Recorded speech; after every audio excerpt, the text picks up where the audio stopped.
The laughter came first, low, mocking, sharp as broken glass.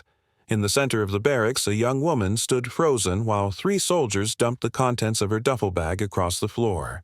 Her clothes, her journal, even a small photograph fluttered to the ground like scattered pieces of dignity.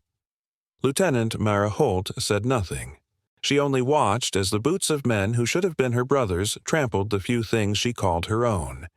They'd called her pretender, quota officer, the Admiral's mistake, but none of them knew who she truly was, or how the truth, when it surfaced, would silence them all. Before I tell you what happened next, tell me in the comments where you're re-watching from. I love knowing who is listening. The day had started like any other. Morning drills, inspections, the weight of judgment pressing down harder than the desert heat. Mara was the only female officer in her division, freshly transferred from a classified naval unit. Rumors followed her like a shadow. Whispers that she'd been given her rank, not earned it. When her bag was accidentally taken from her bunk, she knew something was coming. But she hadn't expected the humiliation to unfold in front of the entire platoon. Private Keene, the ringleader, grinned as he lifted her notebook. "Let's see what secrets our special recruit keeps, huh?" He flipped through the pages, training notes, letters to her late brother, a man who'd died saving his team. Keene read one aloud, mockingly. "You'd be proud, Luke. I made it through selection." He laughed, touching. Every word was a knife.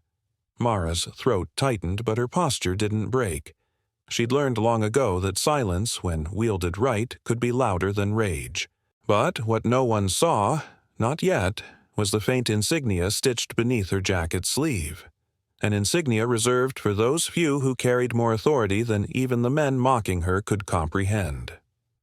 Captain Rhodes, the commanding officer, entered just as the laughter peaked. The room snapped to uneasy attention, except for Mara, who simply stared at the scattered remnants of her life. Rhodes frowned. "What's going on here?" No one answered. The tension thickened, heavy as smoke.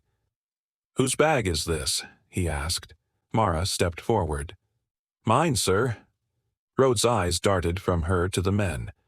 "And why is it on the floor?" Keene smirked. "Just a little inspection, sir, making sure everyone here belongs."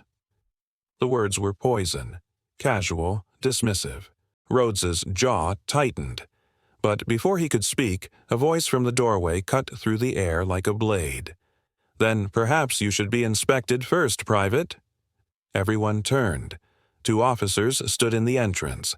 One, a tall woman in navy blue dress uniform, her medals glinting in the dim light. The other, a communications aide carrying a sealed folder. The air changed instantly. Soldiers stiffened. Whispers ceased.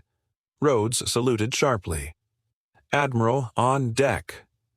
Every man in that room froze, even Keene, who'd gone pale.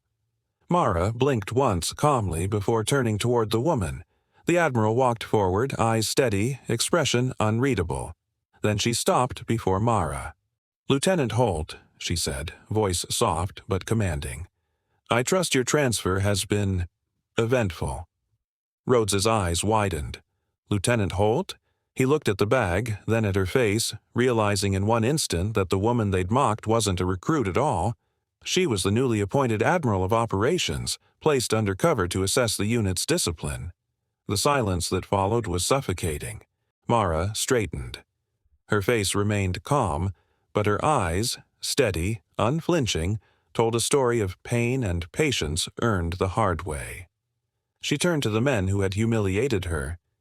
"Do you know what makes a soldier, Private Keene?" she asked softly. He swallowed. "Discipline, ma'am." "No," she said. "It's respect. Without it, the uniform is just cloth." Her voice didn't rise, but every syllable carried the weight of command. Then Captain Rhodes, without hesitation, stepped forward and saluted her.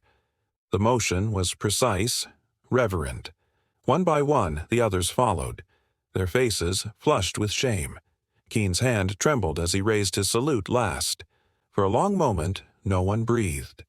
Dust floated in the sunlight between them like suspended truth. Then Mara gave a single nod. Dismissed. As the room emptied, Rhodes lingered. Ma'am, why didn't you stop them sooner? She sighed, gathering the fallen photograph from the ground. Because sometimes, Captain, people reveal who they are when they think no one's watching. Outside, the wind carried the sound of flags snapping against their poles. The world seemed to exhale, tension fading into quiet redemption. Later that evening, the platoon assembled again, this time in formation. Mara stood before them not as a victim, but as their superior. She didn't scold or punish. She simply spoke. In every uniform there's a choice, to lead with fear or to lead with honor. One destroys from within, the other builds what lasts. No one looked away this time, because kindness doesn't vanish. It waits, and it finds its way back. And as the sun dipped low, painting gold across the base, the soldiers who once mocked her now stood taller, not because they feared her rank, but because her grace demanded respect that no order ever could. If this story moved you, take a moment to like, share, and subscribe to Whispered Words, where stories of courage, justice, and redemption find their home. And tell me in the comments where you're watching from. I love hearing your story too.